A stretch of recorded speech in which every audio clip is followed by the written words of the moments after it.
ao nosso pensamento, ao nosso Criador, agradecendo por mais esse dia, por mais essa oportunidade. Amado Mestre Jesus, obrigada por esse momento. Aqui estamos unidos e reunidos em Teu nome, agradecendo a todos pela oportunidade de estarmos aqui, agradecendo ao nosso amigo, os nossos amigos abnegados, ao nosso mentor da nossa casa, Dr. Bezerra de Menezes e toda a sua equipe, agradecendo ao nosso Mestre Jesus pela Tua presença aqui conosco, nos proporcionando esse momento tão belo, o encontro com os nossos irmãos encarnados e desencarnados. Obrigada a todos, que Deus nos abençoe.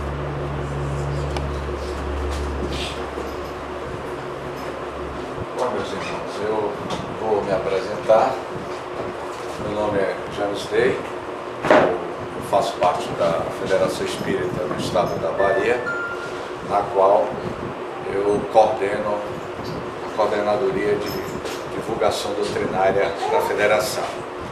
A Federação Espírita vem realizando nos últimos 6 anos o projeto Viana de Carvalho, que é um projeto que visa qualificar e treinar expositores espíritas, tanto aqueles que já fazem palestras, como a reciclagem para os palestrantes, como também aqueles que estão aprendendo a utilizar a tribuna espírita para os iniciantes espíritas na tarefa da divulgação da doutrina espírita. Ontem nós apresentamos o trabalho na cidade de Cipó, que foi o dia todo, e aqui eu vou ter que me virar nos 30, como diz o Faustão. Pois bem, e na realidade, o trabalho de ontem, lá em Cipó, foi toda a parte teórica. Eu passei toda a parte teórica. Hoje, vocês são privilegiados, porque hoje vocês vão fazer a parte prática, sem ter tido a experiência teórica. E eu vou tentar, salvo exceção da nossa professora, que teve uma participação ontem, não foi isso? E algumas que eu estou vendo que estava aqui. Mas eu vou apresentar uma lâmina, 3 lâminas, e nós vamos dialogar em cima dessas lâminas. Depois da apresentação dessas lâminas, nós vamos fazer um trabalho de laboratório com vocês, tá certo? Ok? Então, como eu falei, é um projeto da Federação Espírita do Estado da Bahia, projeto Viana de Carvalho. Quem foi Viana de Carvalho? Viana de Carvalho foi um grande orador espírita no início do século XX. Ele deu uma contribuição inestimável para a divulgação do espiritismo no Brasil. Portanto, nada mais justo de homenagear Viana de Carvalho, esse projeto, o expositor, com o seu nome, Viana de Carvalho. Pois bem, o que eu tratei ontem lá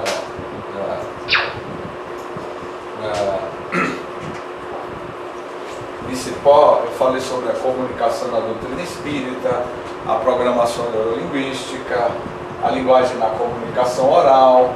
Está dando para vocês enxergarem ali, porque está pequeno, porque tem como afastar mais? Dá para afastar mais aqui? Bora tentar. Existe a questão do tipo de roupa que ele utiliza para falar em público, os seus gestos é fundamental. Há palestrantes que gesticulam bastante, outros não gesticulam.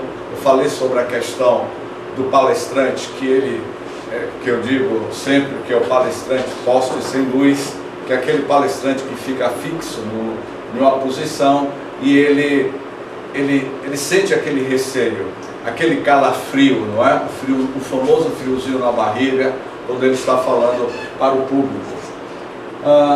Os obstáculos à comunicação humana, métodos de eficiência nos estudos, como pesquisar para a elaboração da sua palestra, as condições técnicas, psicológicas e espirituais do expositor, vença o medo de falar em público, Eu falei sobre a questão dessa sensação que o palestrante tem, o medo que o palestrante tem quando ele está falando em público, porque tem pessoas que têm um receio tremendo de falar em público.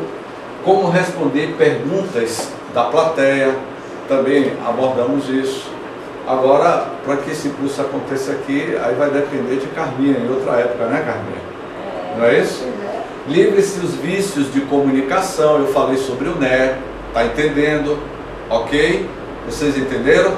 Ok? Então, esses são alguns vícios de linguagem, no ruído da nossa comunicação, nós falamos isso também ontem. Mas, o que eu vou apresentar para vocês, eu falei sobre o que é ser orador, aquele que ora discurso em público, o expositor, aquele que dá a conhecer, exposição, conjunto do que se expõe, e palestrante, que faz palestra, palestrar, manter palestra com conversa, comunicar-se, ou trocar ideias ou informações, em geral falando. É muito comum algumas pessoas dizer o seguinte: olha, eu não sou palestrante. Vocês já ouviram isso? Lá em Jeremoabo e aqui. Ah, fulano, você me convidou, mas eu não sou palestrante. E afinal de contas, o que é que você é? Se você é o trabalhador da casa espírita, se você estudou o tema, como é que você não é o palestrante? Essa definição é do dicionarista Aurélio Buarque de Holanda. Lá no dicionário de Aurélio, ele diz o seguinte: palestrante, que faz palestra. Palestrar, manter palestra com conversa, comunicar-se ou trocar ideias ou informações, em geral, falando. Portanto, todos nós somos palestrantes. Quando nós conversamos um com o outro, o que é que nós estamos fazendo?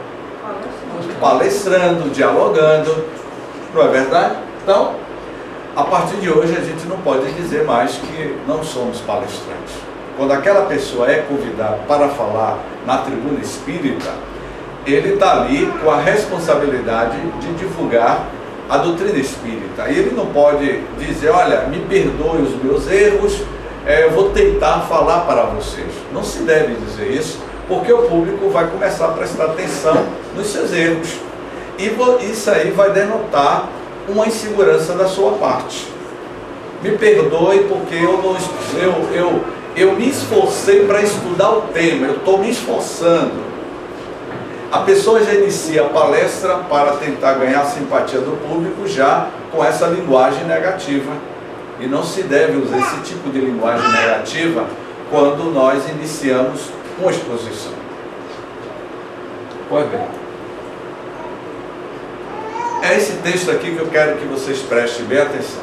Nós vamos trabalhar com esse texto e com o texto de Padre Antônio Vieira. Pois bem, porque aqui está o corpo, a alma da elaboração, da preparação de uma palestra. Eu vou recapitular o que nós falamos ontem. Começo, introdução, o exórdio. Toda palestra tem uma introdução, tem um exórdio. O que é o exórdio? É uma introdução. O exórdio. A finalidade do exórdio é preparar o ânimo dos ouvintes e conquistar-lhes a simpatia para que ouçam com agrado o discurso. A introdução do exórdio deve ser breve e gastar pouco tempo no discurso. Está claro o que significa exórdio? Porque vocês vão exercitar esse exórdio, essa introdução na palestra de vocês. Aqui na cidade de Ribeira do Pombal, essa turma vai se tornar palestrante em menos de 3 horas. Não é? Pois é, vocês não foram ontem para lá, então vão se tornar palestrantes até meio-dia, não é? É um desafio, é uma autossuperação de cada um de nós, certo? Então, não é isso, Carminha? Todos foram convidados, não foram? Então agora vocês vão fazer a lição de casa. Exórdio, vamos lá? O que é o exórdio? Vamos lá, gente, vamos participar. A finalidade do exórdio é preparar o ânimo dos ouvintes. É no momento que o palestrante vai ganhar a simpatia dos seus ouvintes. É a introdução da sua palestra que deve ser breve e gastar pouco tempo no discurso. É a introdução, apresentação do tema, da exposição. Um exemplo.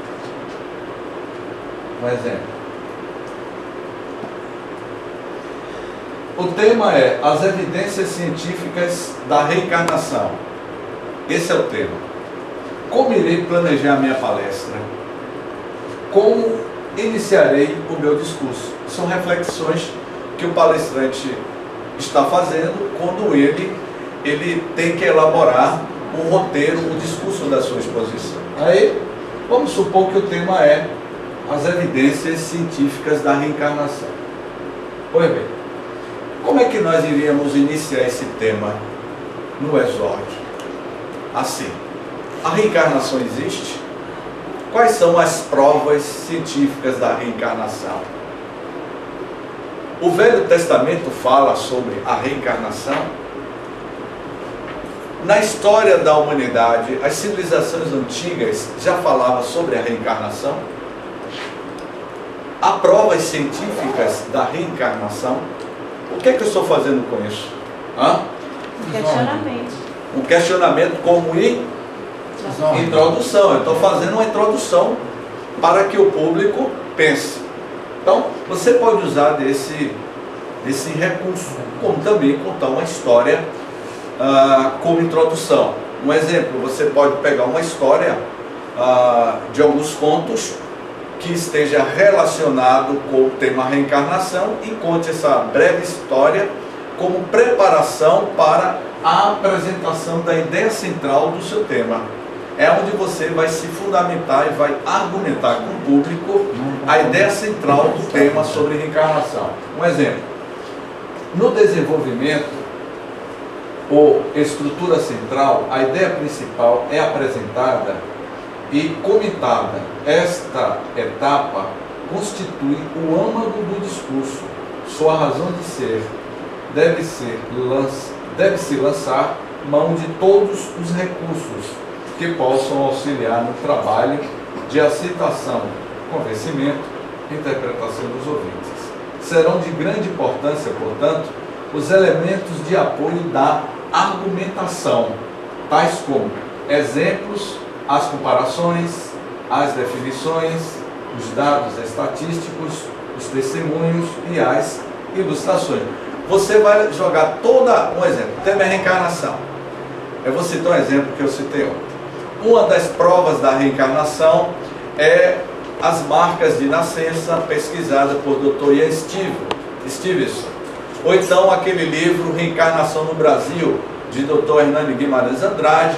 Ele conta um fato de Manuel Jerônimo, que era um preto velho, e que esse preto velho desencarnou na cidade de Franca, aos 80 anos de idade, e uma criança, nos anos 70, essa criança, aos 5 anos de idade, relata para o pai que o nome dele, na última existência, chamava-se Manuel Jerônimo, e que ele morava na cidade de Miramontes. Essa criança de 5 anos de idade, ele sai da cidade de Franca, no interior de São Paulo, e vai até a cidade de Miramontes. Chegando nessa cidade, ele identifica a casa onde ele viveu na década de 40. E lá ele identifica o seu irmão caçula, que ainda vivia. Isso não é uma prova de recordação de uma vida do passado? O que é que eu estou fazendo aí? Eu não estou me fundamentando dentro da ideia central do tema? Outra prova são crianças que trazem marcas de nascença, como por exemplo, uma criança que nasceu na África, ela trazia uma cicatriz de 30 centímetros na cabeça. Aquela cicatriz mostrava exatamente de que aquela criança foi vítima de um homicídio, vítima de uma pancada na cabeça, e a criança reencarnou trazendo uma marca semelhante à marca de uma pancada na cabeça. Haja visto que um outro fato que fundamenta a evidência da reencarnação. Um jovem, ele nasceu com uma cicatriz debaixo do